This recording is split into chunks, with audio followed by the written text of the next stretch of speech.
so far. Hope you're all doing all right.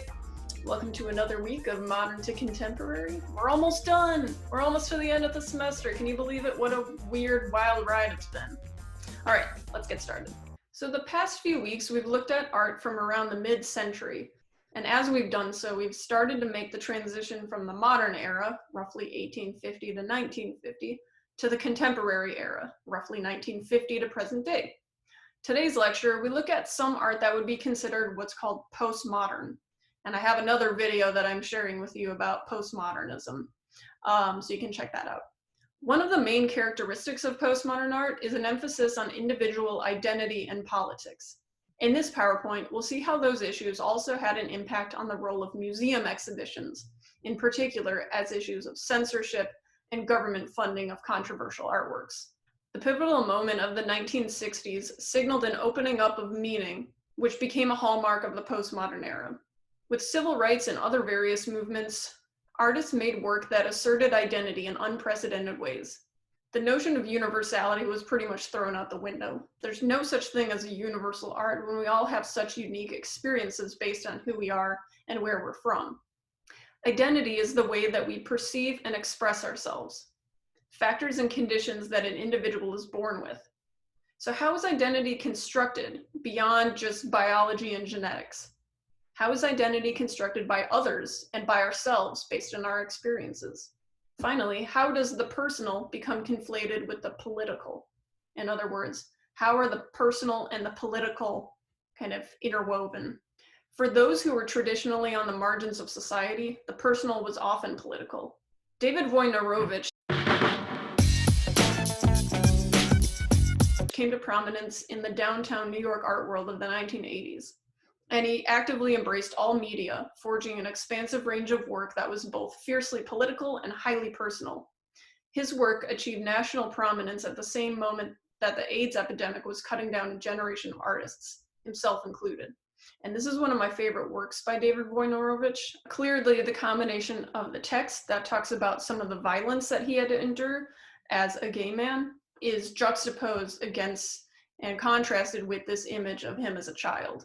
Some artists combine identity and politics to create works of activism, like the Guerrilla Girls.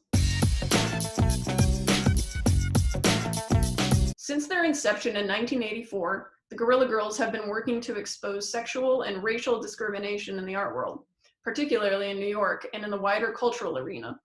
The group's members protect their identity by wearing gorilla masks in public, so it's kind of a play on the term gorilla, and by assuming pseudonyms taken from such deceased famous female figures like Frida Kahlo or Gertrude Stein, for example. This print is based on the 1989 poster that asks, "Do women have to be naked to get into the Metropolitan Museum?" above a reclining naked woman who wears a gorilla mask. The image is based on the famous Romantic painting by Jean-Auguste Dominique Ingres, and is accompanied by the facts. Less than 5% of the artists in the modern art sections of the Metropolitan Museum of Art are women, but 85% of the nudes are female. In some cases, one's identity as an artist, or the viewer's own identity, could create controversy. This prompted what was called the culture wars, ideological debates over controversial social issues and censorship in the late 1980s and 1990s.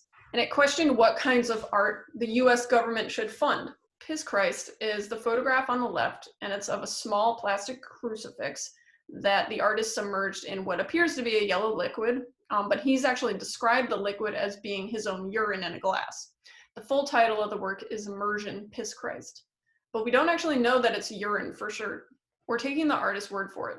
It's the idea that he's submerged a holy image in a gross bodily fluid that affects our perception of the artwork. He's said that while this work was not intended to denounce religion, it does allude to a perceived commercializing or cheapening of Christian icons in contemporary culture. However, he royally pissed off 107 congressmen who threatened to cut NEA funding in retaliation for Piss Christ, and a planned exhibition of Robert Mapplethorpe's photographs.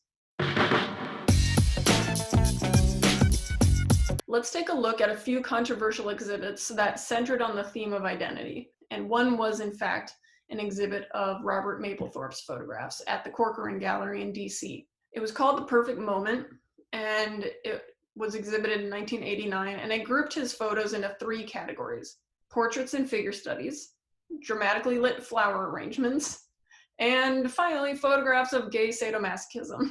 So you can guess which one the American Family Association had a problem with. The exhibit set off one of the fiercest episodes of America's culture wars and sparked a recurring debate about state-funded cultural production and the support of sexually explicit or sacrilegious art by public funds.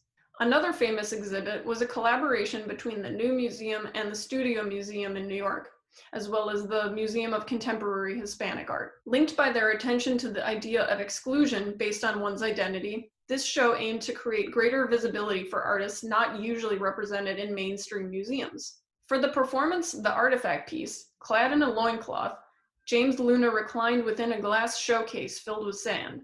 Around him were testimonials of his life, his diploma, his divorce papers, as well as personal objects and various mementos from his school days. Signs positioned within the showcase indicate his name and comment on the scars on his body. The installation's arrangement is reminiscent of dioramas typically used in ethnological museums for visualizing the life of extinct societies. In that way, the observer, the viewer, must confront their own relationship to the history of exploitation and othering of marginalized groups of people, like Luna, who himself was Native American.